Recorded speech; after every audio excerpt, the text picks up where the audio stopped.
नमस्कार, news nation के digital live में बहुत स्वागत है आपका। आपके साथ मैं हूं रंजना सिंह राठौड़ और मेरे साथ मेरे सहयोगी सचिन दुबे हैं। आज का जो मुद्दा है वो अपने आप में इसलिए भी महत्वपूर्ण हो जाता है क्योंकि लोकसभा चुनाव 2024 के बाद एक बार फिर से अब उत्तर प्रदेश में उपचुनाव होने हैं। ऐसे में जो प्रदर्शन हमने इंडिया गठबंधन का सचिन उस दौरान देखा था, हालांकि जो कॉन्फिडेंस कहीं ना कहीं तमाम पार्टियों के गठबंधन के भीतर जो देखने को मिला था वो इस बार थोड़ा सा इसलिए फीका पड़ता हुआ नजर आ रहा है क्योंकि तस्वीरों में तो राहुल गांधी और अखिलेश यादव सचिन साथ हैं, लेकिन बात जब सीटों के बंटवारे की आ रही है तो कहीं ना कहीं कांग्रेस स्वेच्छा से बैक ऑफ करती हुई नजर आ रही है। और वो डेंट भी हो सकता है लोकसभा चुनाव का, या फिर समाजवादी पार्टी ने जो जबरदस्त प्रदर्शन किया था उसका इनाम भी कहीं ना कहीं हो सकता है कि खुद ही सीटें छोड़ रही। बहरहाल ये बड़ा सवाल है कि आखिरकार ऐसा कांग्रेस कर क्यों रही है।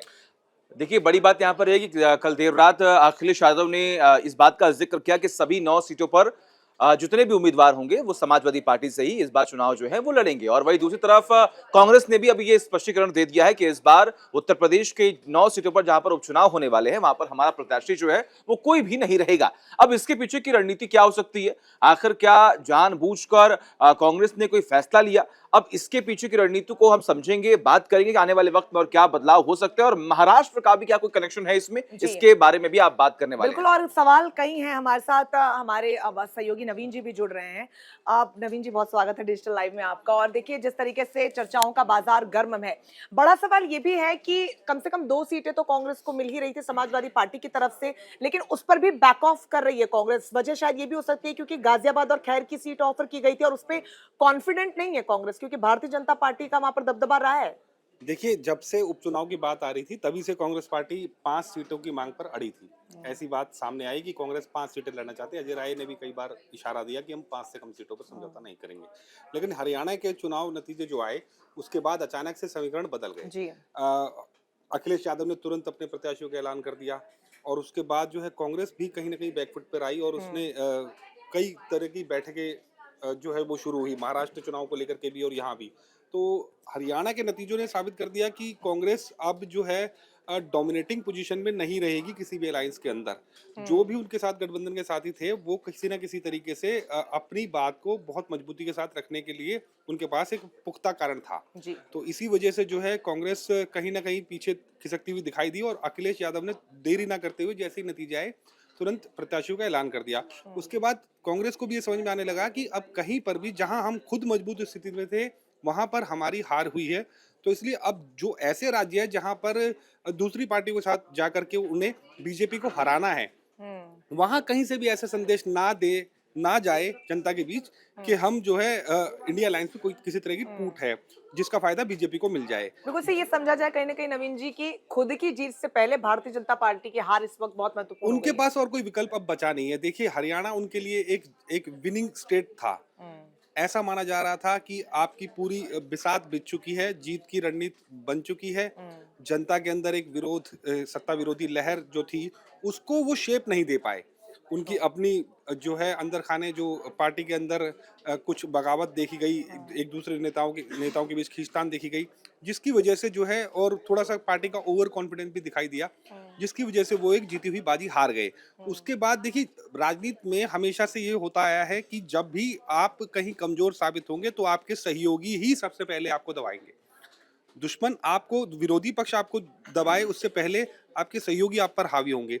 और वही हुआ महाराष्ट्र के अंदर। आप देखिए, कांग्रेस जो बड़े लेवल पर बड़ी सीटों की मांग कर रही थी, उसका कहना था कि मैं गठबंधन के अंदर इस वक्त सबसे ज्यादा विधायक मेरे साथ हैं और मैं विपक्षी पार्टी भी हूं, तो इसलिए मेरे नंबर ऑफ कैंडिडेट्स जो है वो ज्यादा होंगे।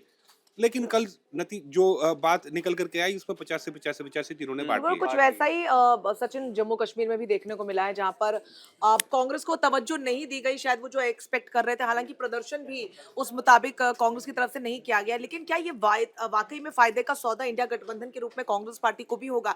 हालांकि अभी एक दाव और बचा है, वो है महाराष्ट्र चुनाव का कहीं ना कहीं, और कांग्रेस शायद ये उम्मीद कर रही है कि यहाँ पर हम साथ दे रहे हैं तो कहीं ना कहीं समाजवादी पार्टी का साथ वहां मिलेगा। मेरा अनुमान है कि कांग्रेस ने समझदारी यहाँ पर दिखाई है मेरे ख्याल से, क्योंकि उन्हें मालूम है कि यहाँ पर नुकसान हमें होगा ही। पहले भी मेरे ख्याल से जिन 9 सीटों की हम बात कर रहे हैं उसमें से 5 सीटें पहले भी सपा के पास ही थी। तो अगर समाजवादी पार्टी का प्रत्याशी वहां से चुनाव लड़ेगा तो बेहतर है कि उन्हें जीत मिलेगी। तो कांग्रेस मेरे ख्याल से यहाँ पर अपने आप को पहले ही उसने अपने आप को बैक कर लिया कि नहीं, कोई बात नहीं, आप यहाँ पर लड़ लीजिए। लेकिन महाराष्ट्र ये बड़ा दिल जो कांग्रेस आज दिखा रही है, कांग्रेस की पुराना, आप कांग्रेस को फॉलो करेंगे तो आप देखेंगे कि कांग्रेस ने हमेशा कांग्रेस की जो हार हुई है वो सामने वाली पार्टी के मजबूती की वजह से नहीं हुई है। उसकी हार उसके अपनों ने की है, उसके अपनी रणनीतियों ने की है, आला कमान के इर्द गिर्द रहने वाले उन लोगों ने की है जो कि सही फैसला सही समय पर सही नेता को लेकर के नहीं दे पाए। हमेशा से कांग्रेस का अगर आप देखें पूरी राजनीतिक जो इतिहास है उसके अंदर उनके पतन के जो जहां जहां जिन जिन फेसेस में इस देश में कांग्रेस बुरी तरह पतन पे हुई है, पीछे गई है, हारी है, सत्ता से बाहर हुई है, उन सब के कारण यही रहे हैं कि कांग्रेस पार्टी का जो आला कमान है, जो निर्णय लेने वाली कमेटी है, वो सही समय पर सही व्यक्ति पर दाव नहीं लगा पाई, उसको गलत संदेश दिए गए और इस वजह से जो है ग्राउंड लेवल की जानकारी उन तक नहीं पहुंची। इस वक्त उनके पास कोई और ऑप्शन नहीं है क्योंकि वो एक ऐसी स्थिति में है, उनके सामने 2 राज्यों के चुनाव है, इन दोनों ही राज्यों में उन्हें बीजेपी को एक राज्य में बीजेपी को सत्ता से बाहर करना और एक राज्य में इंडिया गठबंधन की सरकार को वापस लेकर के आना है झारखंड के अंदर। स्थापित करना एक तरीके से। तो इसलिए ये उनके लिए एक बड़ी चुनौती है और इस चुनौती के लिए वो अब किसी भी हद तक समझौता करने के लिए तैयार है। अब मैं आपको बताऊं महाराष्ट्र के अंदर भी जो 33 सीटें अभी बची हैं इंडिया गठबंधन की, उसमें भी समाजवादी पार्टी को कुछ सीटें देने की बात हो रही है और ये कांग्रेस चाहती है कि कहीं से भी कोई दरवाजा ऐसा ना रहे जिसकी वजह से जो है वहां पर आती हुई सत्ता उनके हाथ से चली जाए, क्योंकि समाजवादी पार्टी का वहां पर आना जो है वो कहीं ना कहीं मुस्लिम वोटर्स को जो है दूसरे खानों में बंटने से रोक सकता है। उत्तर प्रदेश के नतीजे से उन्होंने ये सबक लिया है और उपचुनाव के अंदर जो है इस बार उन्होंने अपने प्रत्याशी ना उतार करके एक संदेश ये भी दिया है कि इंडिया गठबंधन एक है और हम आने वाले समय में भी समाजवादी पार्टी के पीछे ही चुनाव बिल्कुल, बहुत दिलचस्पी देखना होगा। हालांकि लोकसभा चुनाव 2024 में जिस तरीके से कॉन्फिडेंस में कांग्रेस पार्टी नजर आई थी, एक डेंट हरियाणा चुनाव में लग गया है और उसके साथ बैकफुट पर पार्टी आ गई। हालांकि फिर वो कॉन्फिडेंस गेन करके किस तरीके से फ्रंट फुट पर कांग्रेस पार्टी आती है और अभी महाराष्ट्र चुनाव बाकी है, यानी कि वहां पर तस्वीर क्या होती है वो देखना और भी ज्यादा दिलचस्प होगा। इसको लेकर आपकी राय क्या है कॉमेंट बॉक्स में हमें जरूर बताइएगा। फिलहाल के लिए डिजिटल लाइव में बस इतना ही। तमाम बड़ी खबरों के लिए आप जुड़े रहिए न्यूज नेशन के साथ। न्यूज नेशन अब व्हाट्सएप पर खबरों के ताजा अपडेट के लिए न्यूज नेशन के इस क्यूआर कोड को स्कैन करें।